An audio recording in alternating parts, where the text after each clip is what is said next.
Buenos días a todos. Es un placer y un gusto estar aquí nuevamente en el Hospital Regional Universitario con esta Jornada Internacional de Enfermería, una labor bastante destacada por los tiempos en los que vivimos.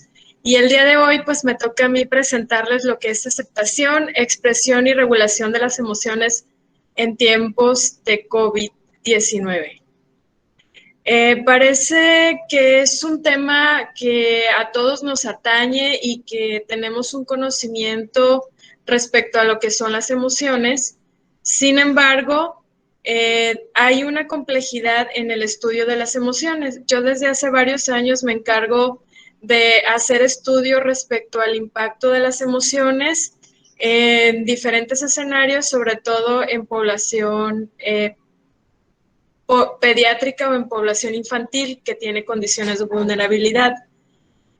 Podemos tener un contexto muy interesante en el sentido de que la pandemia del COVID-19 pues es un aspecto que no teníamos contemplado nadie en el mundo respecto a las condiciones de confinamiento que esto conllevaría y también a la crisis mundial que se ha suscitado a partir de esta situación. Una crisis que nos ha impactado a todos de manera diferente, dependiendo de las condiciones que tiene cada persona y de las capacidades de expresar y regular las emociones, pero también referente al entorno en el cual nosotros vivimos. Una situación muy diferente, por ejemplo, en países europeos con países latinoamericanos, en los cuales pues hay una gran desigualdad social y una cuestión de brecha enorme entre la capacidad adquisitiva económicamente hablando. Esta crisis de salud económica y social, pues ha puesto de manifiesto la importancia que tiene el trabajo del personal de enfermería para la mejora de la salud y el restablecimiento de pacientes que han estado impactados por este virus, pero también para las medidas de prevención en referente a nuestra salud de manera integral. Sin duda que el personal de enfermería ha sido un personal de primera línea, el cual se le han encomendado diferentes funciones y actividades, más allá en muchas ocasiones de la capacidad que pueda tener operativamente hablando. Y en algunos momentos yo he escuchado esta frase de que el personal de enfermería pues son héroes, al igual que los médicos, y yo creo que podríamos considerar como riesgoso esta frase al momento en el que nosotros nos ponemos a pensar si algún superhéroe pues evidentemente piensa en pagar la renta o piensa en las problemáticas que tiene familiares, los retos o los avatares cotidianos dentro de su casa, pero también dentro del entorno laboral. Yo creo que ningún superhéroe pues está preocupado si va a pagar la renta o si tiene para comer o no. Creo que el tener esta percepción respecto al personal pues no le permite estar dentro de lo justo, que sería pues ser un personal que tiene necesidades como todos y que tiene una condición fundamental que es de ser humano. Y en este sentido, pues también existe una vulnerabilidad al momento de que hablamos de seres humanos, no de superhéroes. En este sentido, ha sido destacada y notable la labor que han tenido este personal en todo el mundo, particularmente en nuestro país, pues por los problemas que ya existían de salud en términos de enfermedades crónico-degenerativas que hicieron que este virus pues impactara de mayor medida pues la situación que agobia a los pacientes con COVID-19. Entonces, esta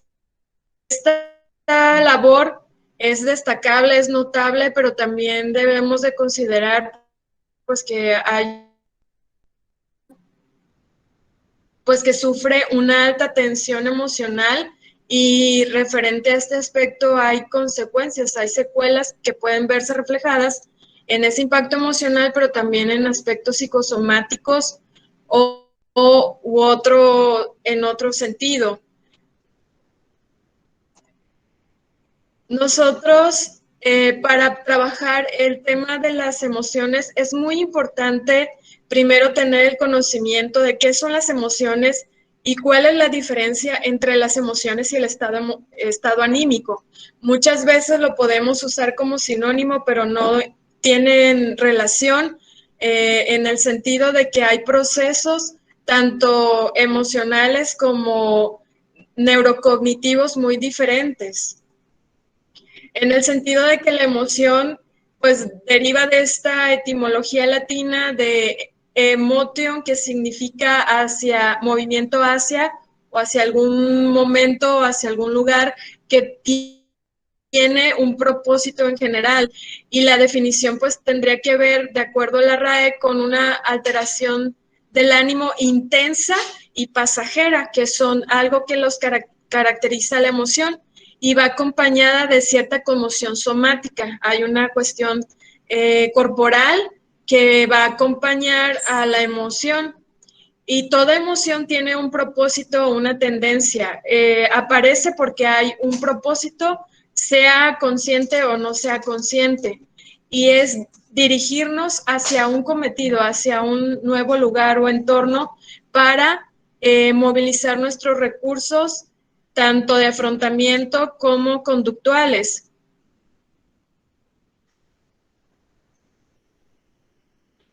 En este sentido, el estado anímico, a diferencia de la emoción, es una disposición estable y perdurable en el tiempo que no determina tan intensamente nuestra forma de percibir como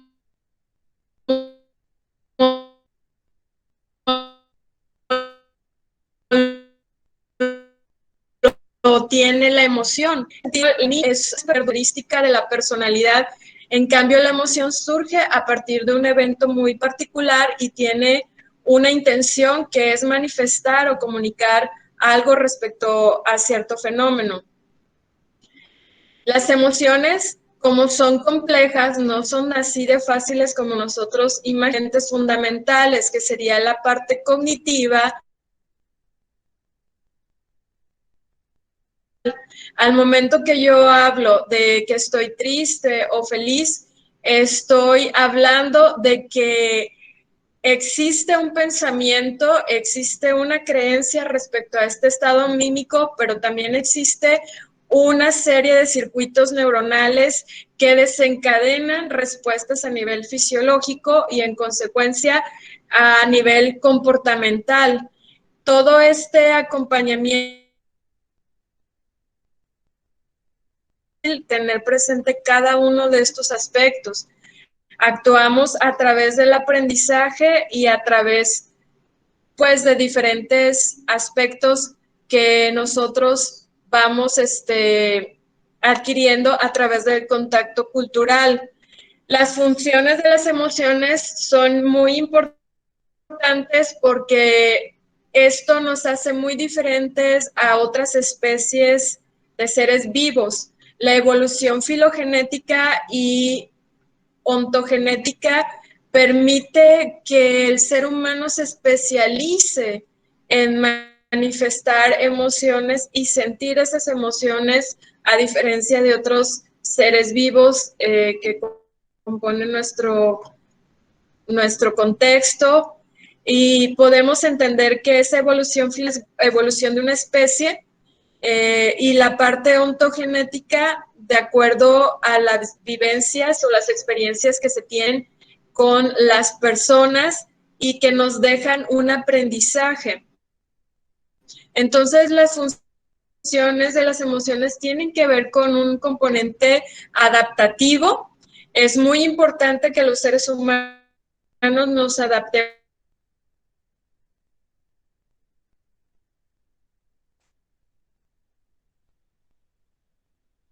independientemente de las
Creo que tenemos problemas técnicos y van a hacer una reparación. Ahora sí puedes continuar.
Ya está presentando.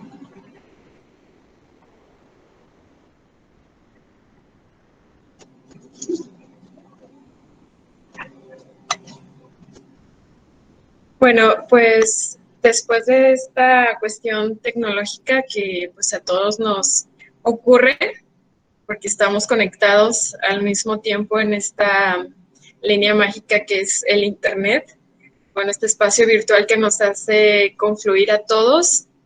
Y bueno, pues muchas gracias por el soporte técnico al Hospital Regional Universitario. Y bueno, las funciones de las emociones tienen que ver con este componente adaptativo, como les comentaba, no sé si alcanzaron a escuchar, tiene que ver con la supervivencia. Necesitamos estar conectados al entorno y conectados con grupos sociales que nos permitan tener una capacidad de interacción y capacidad de sentirnos protegidos por un grupo social. Entonces, debe de tener una capacidad adaptativa estas emociones y en consecuencia también un aspecto motivacional. Si nosotros no tuviéramos emociones, pues sería un espectro bastante plano nuestro existir. No habría como esa capacidad de despertar y sentir alegría o gusto por estar con las personas que estamos, o esta visión de tratar de mejorar o ser mejores cada día, tanto profesionalmente hablando como de manera personal. También es muy importante entender que las emociones fungen esta comunicación entre diferentes niveles. Uno sería el intrapersonal, es decir, entenderme a mí mismo respecto a lo que me está sucediendo, a lo que está pasando en mi entorno y cómo yo lo estoy percibiendo. Además de esta gran función que es la cuestión interpersonal, si yo no tuviera emociones y no pudiera comunicar o expresar lo que está pasando dentro de mí o de mi sentir y de mi percepción, pues entonces no podría interactuar como lo hacemos todos los seres humanos. Sin duda que las emociones nos hacen ser seres vivos muy complejos a diferencia de otras especies, pues porque tenemos una gama y una tonalidad emocional que va cambiando respecto a las circunstancias que se nos presentan en el día a día. Pero sin esta capacidad de tener diferentes emociones, insisto, creo que la vida sería aburrida. Tener una sola tonalidad emocional, por ejemplo, algo que soñamos como de siempre estar bien o siempre estar felices, pues creo que sería bastante cansado también ser feliz todo el tiempo. Referente a las bases neurocognitivas de las emociones, hay diferentes estudios desde la parte experimental y desde la parte de las neurociencias, pero básicamente debemos entender que las emociones están vinculadas a un circuito del sistema nervioso central llamado sistema límbico. Este sistema límbico pertenece a lo que en neurociencias se llama cerebro antiguo, o paleocerebelo, que implicaría pues esta evidencia de la evolución filogenética de nuestra especie. Es un cerebro antiguo que muchas ocasiones tiene capacidades instintivas, y ustedes lo pueden apreciar en esta imagen, en el tono más fuerte del naranja y la parte del amarillo. Entonces, en esta otra imagen ustedes pueden apreciar de manera más específica las áreas que están vinculadas al sistema límbico, que puede ser amígdala, hipocampo, girodentado, el bulbo olfatorio, el septum. Lo que tendría que ver también pues son otros aspectos muchísimo más internos en los cuales no me voy a detener, pero que básicamente las emociones están siendo reguladas por este sistema. Una de las áreas muy específicas a las cuales últimamente se les ha prestado mucha atención y estudios experimentales, pues tiene que ver con la amígdala. La amígdala es una parte del sistema límbico que tiene la capacidad de darnos respuestas rápidas e inconscientes. Algunas veces estas respuestas son poco precisas y pueden ser eficientes, pero tampoco es que nos garantice que la respuesta va a ser algo adecuada a lo que nos está demandando el entorno. Es un núcleo que tiene que ver con el proceso de adaptación y con lo que son algunas memorias. Este proceso de adaptación pues tiene la capacidad de ayudarnos a adaptar de manera rápida a un contexto o a alguna situación determinada. La amígdala entonces tiene respuestas autónomas y también respuestas conductuales y hormonales, en las cuales van a estar involucrados pues varios aspectos relacionados con el estrés, como en el caso de la hormona de cortisol. En las respuestas autónomas van a estar vinculadas a algo muy específico que se le ha prestado algunos estudios y algunos espacios, como el vago, el par craneal número 10, que tiene que ver con componentes de conducta prosocial, que explicaré más adelante. En esta relación completa de lo que es la cognición, la parte neurofisiológica y la parte conductual, podemos decir que a mayor emoción hay menor capacidad de cognición y en consecuencia los seres humanos estamos en desventaja. Implicaría dar respuestas a un entorno desde la emoción y desde estos circuitos neuronales que acabo de explicar, que muchas veces pueden distar de una respuesta real y de una respuesta adaptativa, porque en la cuestión de la cognición implicaría un componente neurocognitivo superior, que es la corteza prefrontal, que sería ya el neocórtex. Entonces, se desactiva estas áreas y se activan más las cuestiones del paleocerebelo, que estarían vinculadas a la amígdala y otras de las áreas que ya mencioné. Entonces, sí hay una relación inversamente proporcional entre emoción y cognición, y esto nos permitiría entender entonces cómo vamos a regular las emociones. Dice un dicho mexicano que reza así: el que se enoja pierde, y esta frase tiene un componente pues sabio, por lo que acabamos de ver. La persona que está centrada en la emoción y que responde a partir de la emoción, evidentemente podrá cometer errores en la respuesta referente a la demanda que nos esté suscitando el entorno. Entonces creo que nuestros abuelos y ancestros pues eran muy sabios al decir que el que se enoja pierde. ¿Qué sucede con las emociones del personal de salud? ¿Qué sucede con todos estos retos, sobre todo el personal de enfermería? Algunas personas en el mundo han hecho estudios, son varios, yo rescaté algunos. Uno de estos es de Bueno y Barriento Trigo, en el 2020, que menciona que el personal de enfermería presenta síntomas de nerviosismo, sensación de debilidad o cansancio y problemas del pensamiento. En el estudio de Light y colaboradores pues comenta que las manifestaciones de trastornos del sueño se presentan en el 34% de la población de enfermería y está asociado pues este padecimiento a lo que es el estrés, la ansiedad. El 50.4% de los profesionales de enfermería tienen componentes depresivos como la desesperanza, la tristeza, llanto, cambios de apetito, irritabilidad, frustración, sentimientos de inutilidad y pérdida de placer. También tienen dificultades para pensar, concentrarse, tomar decisiones y recordar cosas, así como cansancio o falta de energía. En el 7% de la población estudiada en, en esta investigación se encontraron síntomas de trastornos depresivos graves.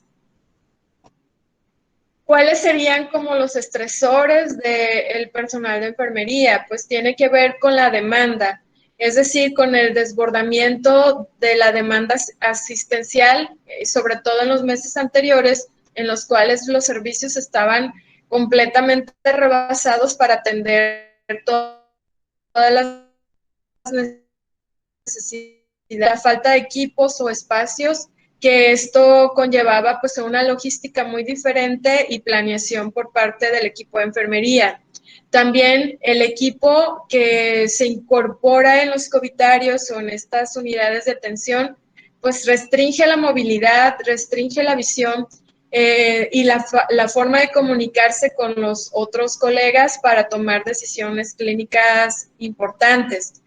También está vinculada a las pérdidas. Los enfermeros y las enfermeras han estado vinculados a las pérdidas de vidas en estas unidades y han estado dando consuelo o aliento tanto a los familiares como a los propios pacientes. Además de que han estado resolviendo dilemas éticos en la atención, si los recursos son insuficientes, a quién se les puede prestar atención de manera emergente y con mayor eficacia. Creo que todos estos estresores pues son parte del quehacer de enfermería, pero sin duda que los ha puesto a un conflicto muchísimo más grande que en su quehacer cotidiano antes de la pandemia del COVID-19. Si esto le añadimos los aspectos de retos cotidianos como la parte familiar o la parte económica, pues podemos decir que aparte de estas cuestiones que nosotros tenemos cotidianamente, ellos tienen una función todavía extra, que sería resolver los problemas de salud en los cuales estamos inmersos todos.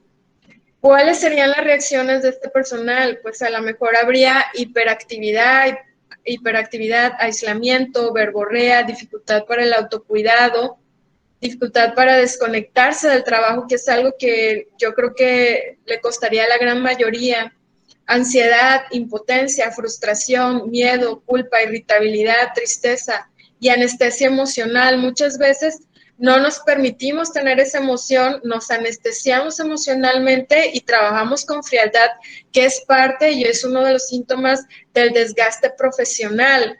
En este sentido, si ustedes se dan cuenta, estos aspectos que ustedes ven no los presenta ningún superhéroe, no, ningún superhéroe tiene que ver pues con el desgaste profesional, anestesia emocional o sentimientos de frustración. He visto actuar al personal de enfermería durante 17 años, he trabajado de la mano con el personal de enfermería, conozco a parte del personal del Hospital Regional Universitario y me queda claro que la actividad que llevan día a día implica una parte importante de calidad, de trato humano y trato digno hacia la persona. También implica pues un componente cognitivo como el sentirse confundidos o aturdidos, tener falta de concentración, a la mejor negación o tener dificultades del sueño que pueden ser característicos pesadillas con estas cuestiones que les tocan vivir y que pueden en algún momento ser parte de un trauma. Y también pueden tener fatiga de compasión. Es un nuevo término que se ha estado estudiando, que sería dolor por empatía, que sería relacionado con la pérdida, de cómo es que el personal de enfermería asume las pérdidas de vida, aunque no conozcan con amplitud a cada usuario, cada paciente, pero pues están en el primer momento en el que hay una pérdida de vida y que les toca dar esa contención o ese apoyo, soporte. También puede haber componentes físicos que a lo mejor pasan desapercibidos, pero que si los hacemos conscientes en una especie de checklist, podríamos decir, bueno, a mí me está pasando esto, que pudiera ser sudoración, cefaleas, mareos, taquicardias. Ojo con las taquicardias porque muchas veces tienen que ver pues ya con trastornos de ataque de pánico, que sería una ansiedad muy elevada, también agotamiento físico, insomnio y alteración del apetito. Para llevar estos retos y estos avatares, muchas veces la forma de afrontamiento, y este tipo de afrontamiento pues no es el ideal, y ustedes, evaluación falsa positiva, es decir, no es verdadera respecto a lo que yo estoy sintiendo, sino que es un cubrir todas estas carencias o todos estos retos que yo estoy viviendo de manera interna, como pudiera ser la negación del problema, la dificultad para establecer relaciones y que las relaciones laborales se puedan ir desgastando, el estar hipersensibles o irritables ante cualquier suceso y tener dificultad para seguir un proceso psicoterapéutico, miedo a fracasar y proyección hacia la culpa. También pueden estar relacionados aspectos de conflictos de percepción, de valores, de un sistema de soporte deficiente, es decir, de soporte emocional, un nivel de confianza bajo en sí mismo, falta de capacidad de recuperación y muchas veces una actitud superior hacia otros, que puede ser característico de algunos integrantes pues, de este personal, que sería una forma de compensación. En dado caso que estos síntomas emocionales no fueran atendidos, en el caso más dramático podría hablarse de alguna presencia de síntomas de estrés postraumático. ¿Qué implica este padecimiento? Implica pues tener conductas agresivas, alteraciones del estado de humor, dificultades para concentrarse, alarma, duelo, culpa y desesperanza. Y esto está relacionado con el trauma. Es decir, el trauma es una cuestión que está regulada por el hipocampo, que es una memoria que permanece en el sistema nervioso central ante un evento que es bastante agobiador y que es constante en nuestra vida, que permanece de manera constante. Sin duda que para presentar estrés postraumático hay lineamientos determinados por el DSM-5, pero cuando yo tengo la sospecha de la presencia de algunos de estos síntomas, pues sería importante que yo asistiera a consulta y a un proceso psicoterapéutico para no llegar a este punto. ¿Cómo podríamos entonces comenzar a gestionar las emociones para tener una mejor salud mental? Uno de estos aspectos ha sido estudiado ya desde hace varios años y es la inteligencia emocional. En muchas ocasiones nos centramos en la inteligencia cognitiva y decimos, mira qué inteligente es esta persona, resuelve problemas lógico-matemáticos y abstractos. En este momento de la pandemia del COVID-19 es muy importante, obviamente, nuestra inteligencia lógico-abstracta, pero también nuestra inteligencia emocional, que sería la capacidad de identificar, gestionar y controlar nuestras propias emociones.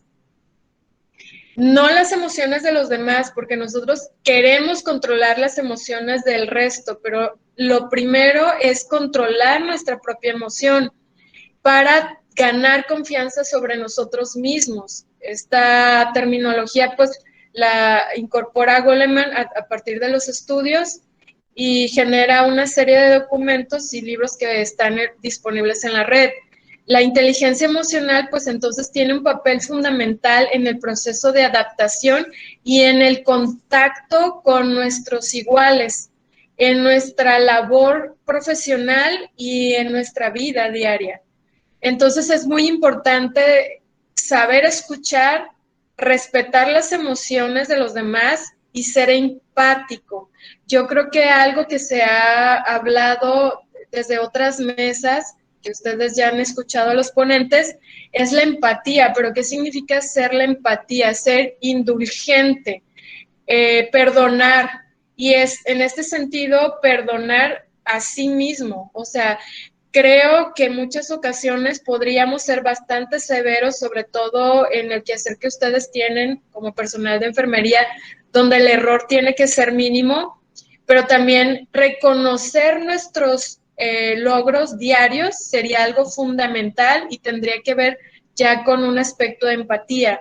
No podemos ser empáticos con otros si no somos autoindulgentes con nosotros mismos. Esto pues nos daría en términos genéricos como una capacidad de escuchar y comunicarnos con los demás, la adaptabilidad y centrarnos en un optimismo, en ser optimistas de si hoy no logré X situación, mañana lo lograré, una capacidad de responder de manera creativa, de un pensamiento divergente y no propiamente el convergente que estamos acostumbrados a trabajar, sino la divergencia que implicaría encontrar nuevas formas de solucionar los problemas, porque la pandemia COVID-19 no es algo que teníamos con anterioridad.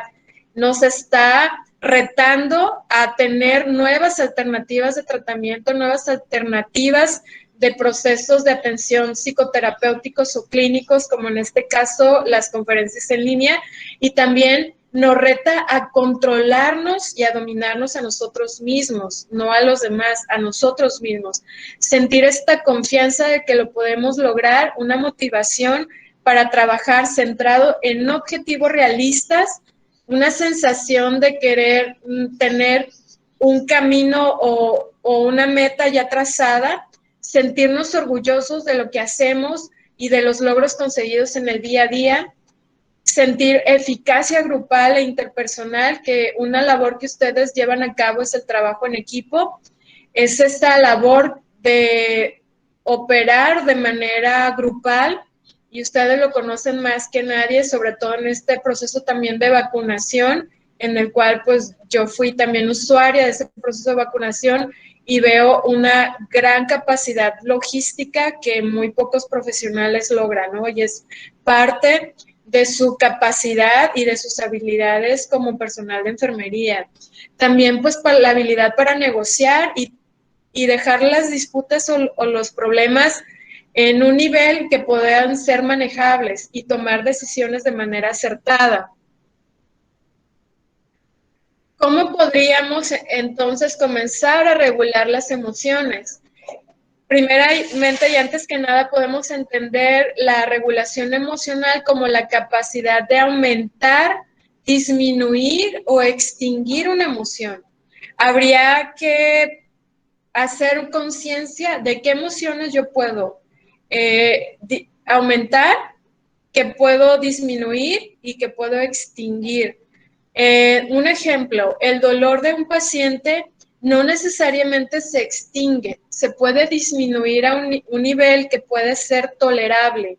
El dolor también es una cuestión emocional, implica rutas a nivel fisiológico y ustedes lo dominan bastante bien. Entonces, en este ejemplo podríamos pensar que ser objetivos en la capacidad de regular una emoción es algo muy importante. Yo no puedo muchas veces erradicar una sensación de duelo o de pérdida porque es parte de un proceso adaptativo. Sentirse triste o sentirse deprimido ante una pérdida es lo normal. No es normal que yo me sienta alegre. Esto ya hablaría de un desfase mío emocionalmente hablando. Entonces, puedo disminuir en algún contexto o ante una tarea una sensación de pérdida o de duelo, pero no puedo erradicarla porque es parte de ese proceso adaptativo y de vivencia personal que en algún momento me servirá para resolver ese duelo. Yo creo que regularse emocionalmente implica vencerse a sí mismo cada día. Y esto, pues yo lo he visto a partir de la práctica clínica, pero también a partir de una práctica personal a través de mindfulness. Vencerse a uno mismo sería el reto cotidiano, no vencer al otro o vencer a los demás. Vencer el pensamiento, vencer al miedo o a la frustración, sería como lo principal, el principal reto para nosotros. La regulación emocional también tiene componentes neurocognitivos y una base fisiológica. Algunas de las áreas implicadas en la regulación emocional están vinculadas con el tronco encefálico, con el sistema ventral del nervio vago, que es donde me quiero detener un poquito más, que implicaría cuestiones de hacer un freno a través de la respuesta parasimpática y contrarrestar la activación de todas estas rutas simpáticas que se desencadenan a través, por ejemplo, del estrés o la ansiedad. La capacidad de involucrarnos socialmente con alguien, de tener esa disposición de interacción social, está modulada por este par craneal número 10, que es el vago. Pero es un vago mielinizado que ya tiene parte de la evolución filogenética para este proceso. Y la amígdala es algo que ya revisábamos con anterioridad, pero que es parte de la toma de decisiones hacia algo es bueno o es malo. En este sentido, también una de las áreas más implicadas en la regulación emocional que se está estudiando actualmente es la ínsula anteroposterior, que nos da la tonalidad emocional ante un evento. Vamos a poner un ejemplo. Si existe un evento estresante, en el caso del personal de enfermería, que sería entrar al covitario o a las unidades de atención con el mismo equipo y en el mismo lugar, no va a tener como impacto emocional lo mismo, porque hay una evaluación cognitiva y hay una experiencia previa en cada persona que es muy diferente a la otra. Entonces, no puedo decir que yo como clínico voy a esperar que una persona de enfermería reaccione de la misma manera que otra, porque tienen diferentes experiencias, diferentes formas de afrontamiento, y la ínsula es la encargada de darle ese tono emocional, si algo es grave o si algo no es grave. Entonces creo que no todos tenemos la misma ínsula, sino que tendríamos ínsulas muy diferentes. Y algo también muy importante, que sería la corteza prefrontal, pues estaría vinculada con la parte prefrontal media, que es la mente emocional, y la zona dorsolateral, que implicaría la mente racional. Entonces, el córtex prefrontal hace de intermediario entre la emoción y la cognición, pero recordemos que si la emoción es muchísimo mayor a la cognición va a quedar supeditada, porque la cognición está en el neocerebelo, en esa estructura nueva, y nosotros los seres humanos actuamos con esquemas familiares o esquemas muy básicos, en este caso el paleocerebelo o el cerebro antiguo o reptiliano. ¿Qué podríamos hacer ante esta cuestión relacionada con la expresión, la regulación de las emociones? Como propuesta de salud mental, les puse aquí algunos aspectos, que sería cuidarnos de manera integral todos los profesionales del área de salud, específicamente los de primera línea, en el caso del personal de enfermería, como sería compartir información constructiva, dejar de compartir información que nos perjudique o que nos ponga estresados, fortalecer los vínculos de la familia y los amigos. Es urgente, imperioso, trabajar en nuestros vínculos afectivos, en estos vínculos que nos den soporte real, no los vínculos de Facebook, los vínculos con los cuales yo pueda sentirme en calma, tener un momento de esparcimiento, sentir confianza de interactuar socialmente, y evidentemente esto es la familia y los amigos. Mantener la calma, respetar las diferencias de opiniones y las diferencias emocionales, cuidar las necesidades básicas como dormir bien dentro de nuestra posibilidad, comer lo mejor que podamos, porque evidentemente si hablamos de brechas económicas que tiene nuestro país entre un estrato socioeconómico y otro, pues no podemos exigir una dieta altamente enriquecida de proteína cuando en nosotros la parte económica no está a salvo, ¿no? Tratar de descansar, de tener espacios de descanso, tener una rutina fuera del trabajo, y es urgente que no solamente estemos vinculados al trabajo, sino como una rutina de hacer deporte o ejercicio. Y sobre todo, pedir ayuda antes de que llegue una crisis. Nos cuesta, porque el ego es muy grande, a nosotros los profesionales de la salud, pedir ayuda, pedir sobre todo atención psicoterapéutica cuando no tenemos ya la capacidad de afrontar. Es válido pedir ayuda y tener un manejo emocional lo mejor posible, que estaría en reconocer nuestras emociones, saber qué estoy sintiendo en este momento, no autoengañarnos, saber cuál es la emoción que yo estoy sintiendo. A veces es complejo porque se entremezclan las emociones, pero tratar de reflexionar qué me está pasando, si siento ira o siento tristeza o siento frustración ante tal situación. Posterior a esta situación yo puedo aceptarlo. Si yo lo reconozco, lo acepto. Si no lo reconozco, ni siquiera puedo aceptar nada. Y en consecuencia, en la aceptación comienza la regulación de la emoción. Y la ponente anterior ya les hablaba de lo que es la respiración, y les hizo un ejercicio de respiración y de imaginería o fantasía guiada, pero también es importante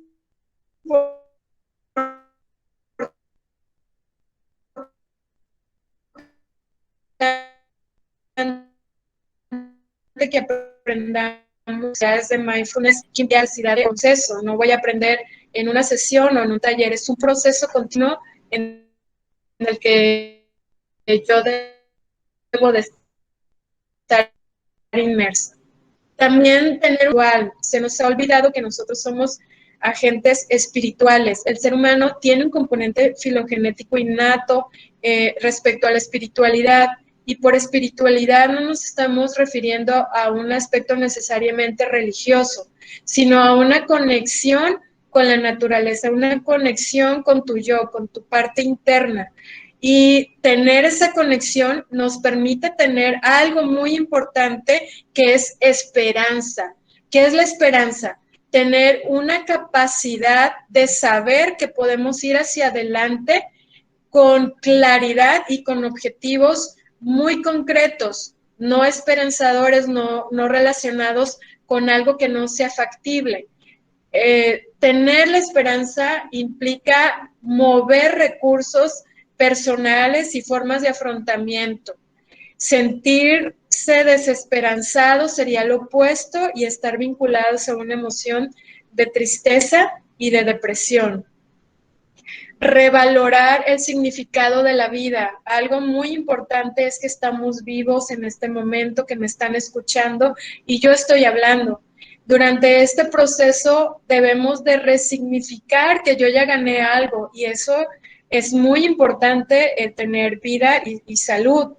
Reforzar una filosofía de vida personal. Debo de preguntarme cuál es mi filosofía de vida.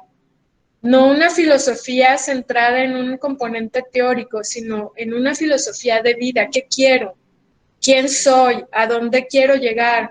Creo que son 3 preguntas muy importantes que son parte de un proceso de nuestro desarrollo y de nuestro vivir como personas adultas. ¿Qué quiero hacer y quién soy yo? ¿Qué puedo hacer ante esta situación y a esta cuestión adversa? ¿Cómo puedo salir adelante? También es muy importante entender cómo interactuar con otras personas si todos estamos bajo una situación de estrés y depresión emocional. Depresión emocional, o sea, sentirnos presionados ante los retos que esto implica.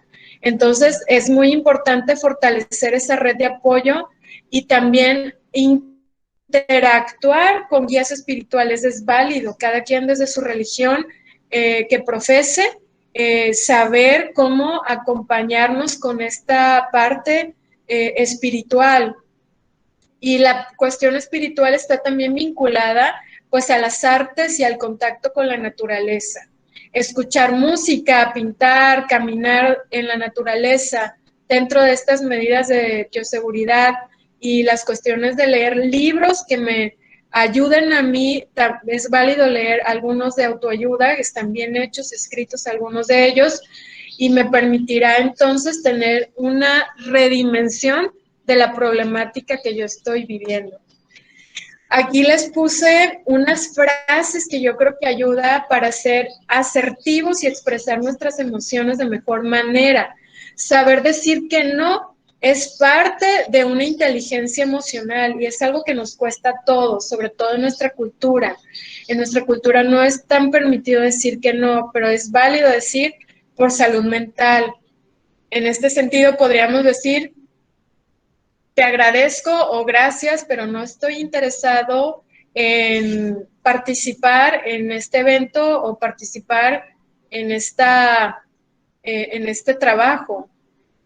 Gracias, pero necesito un poco más de tiempo para mí ahora mismo. O sea, gracias, te lo agradezco, pero no puedo ir a lo que me estás invitando. Gracias por mantenerme al tanto, pero no, y esto aplica para muchas cosas, pero no quiero escuchar lo que me tienes que decir de fulanito.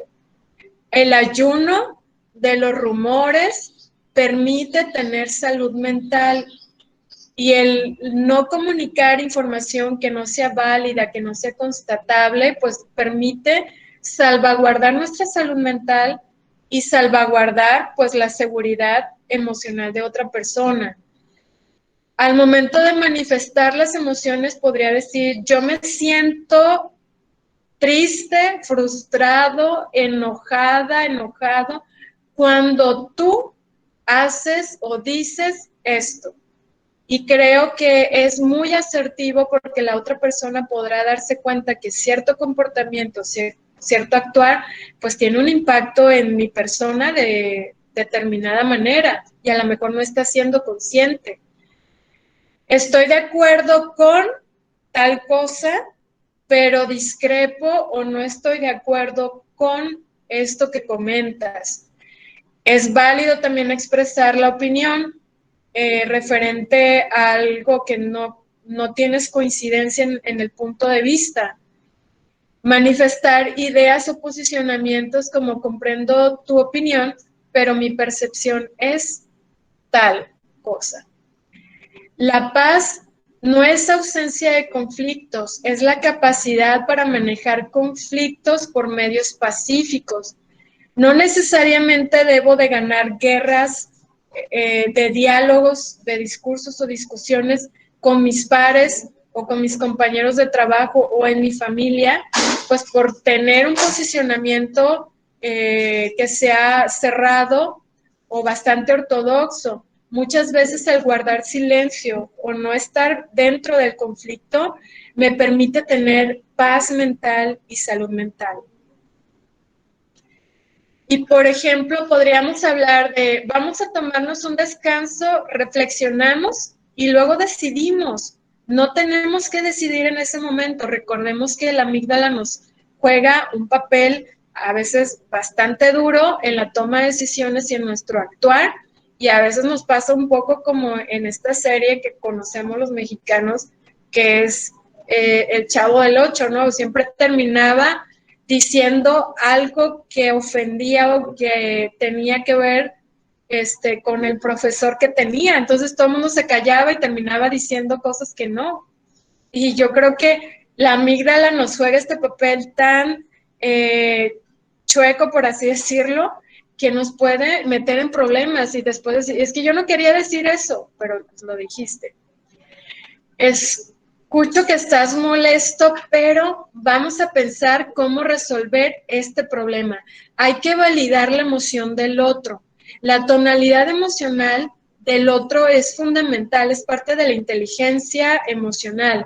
Si alguien se presenta conmigo de frente y me dice, es que estoy enojadísimo porque tú hiciste esto, primero ustedes cálmense, tómense su tiempo, relájense, respiren profundo, porque pues también hay una reacción emocional en nosotros cuando alguien se presenta así, y pueden asumir esta frase: escucho o veo que estás molesto, pero vamos a pensar cómo se resuelve esta problemática.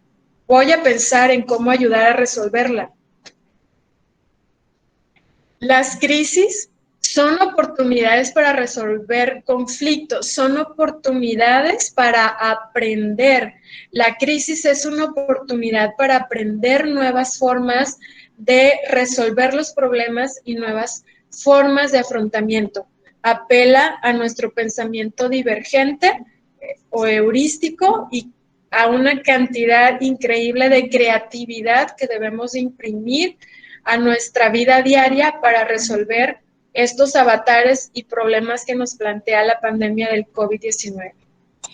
En resumidas cuentas, podemos concluir en esta presentación que es imprescindible que veamos las emociones como normales, dejemos de hablar de emociones positivas y negativas. Todas las emociones son válidas, son parte de nuestro proceso adaptativo y nuestra condición de seres humanos. Van a depender de cada contexto la manifestación de estas emociones, pero no son negativas ni la tristeza, ni el estrés, ni la ansiedad, ni la desesperanza. Son parte del proceso evolutivo. Desmitifiquémoslas, por favor, expresemos esas emociones y las validemos a través de nosotros mismos, pero validar las emociones también de los demás. Asumir comportamientos colectivos es algo que nos va a salvar a todos. La colectividad es una propuesta de abordaje, es algo que es urgente de implementar. Nuestro comportamiento individualista no ayudará a resolver todos los grandes problemas sociales que tenemos y los problemas de salud. La colectividad sí. El ser empáticos e indulgentes con nosotros mismos y con los demás. Si una persona no resolvió en ese momento las cosas al 100%, hay que pensar que a lo mejor atrás hay un problema económico, hay un problema familiar, algo que le esté agobiando que le impidió resolver de una buena manera esa problemática, y hay que ayudar a sacar esa situación y trabajar en colectividad. Es algo muy importante promover una cultura de la paz y del respeto hacia los demás, hacia la tolerancia de las ideas, las emociones y las experiencias del resto.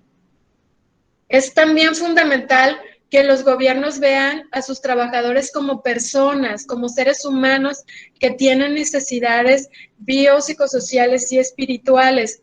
Y es muy importante que se atienda la necesidad del soporte psicológico y emocional de los trabajadores de la salud, específicamente del personal de enfermería.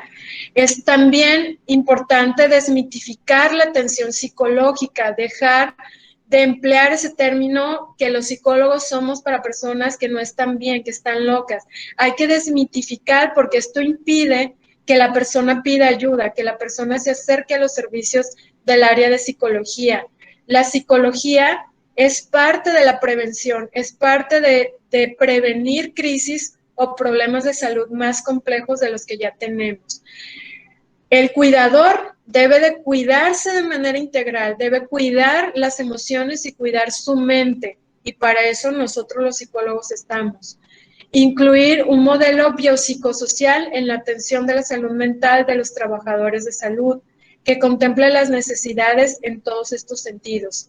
Establecer como prioritario la adopción de un estilo de vida saludable que esté centrado en el arte, la música, el deporte, y que nos permita tener contactos con la naturaleza y contactos con los demás con mayor calidad.